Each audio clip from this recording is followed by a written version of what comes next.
Hi friends, Bigg Boss season 9 హౌస్లో తనుజ అయితే ఈ వీక్ కెప్టెన్ అయిందండి. చాలా ఎఫర్ట్స్ పెట్టి గేమ్ ఆడి తనైతే కెప్టెన్ అయింది అని నాకైతే అనిపించింది. ఎన్నో వీక్స్ నుంచి ట్రై చేస్తున్నా కూడా తను కెప్టెన్ అవ్వలేకపోయింది. ఇక ఇండివిజువల్ గేమ్ ఆడి ఇప్పుడు తన సత్తాని చాటుకుంది అని నేనైతే అనుకుంటున్నాను.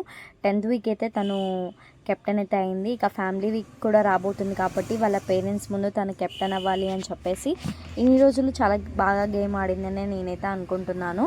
ఇక తనుజాని ఈరోజు నాగ్ సార్ అయితే మెచ్చుకోబోతున్నారు స్టేజ్ పైన. ఇంకా సాటర్డే ఎపిసోడ్ అయితే అయిపోయిందనమాట షూట్.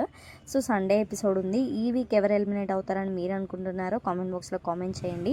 నేనైతే దివ్య లేదా నిఖిల్ వీరిద్దరిలో ఎవరో ఒకరు ఎలిమినేట్ అవుతారని అనుకుంటున్నాను. సో ఎవరు ఎలిమినేట్ అవుతారో కామెంట్ బాక్స్లో కామెంట్ చేయండి. అలాగే తనుజ మీద మీ ఒపీనియన్ ఏంటో కామెంట్ బాక్స్లో కామెంట్ చేయండి. మన వీడియో కనుక నచ్చితే లైక్ చేసి షేర్ చేయండి. బిగ్ బాస్ గురించి లేటెస్ట్ అప్డేట్స్ కోసం మన పేజ్ని ఫాలో చేసుకోండి. By bye friends.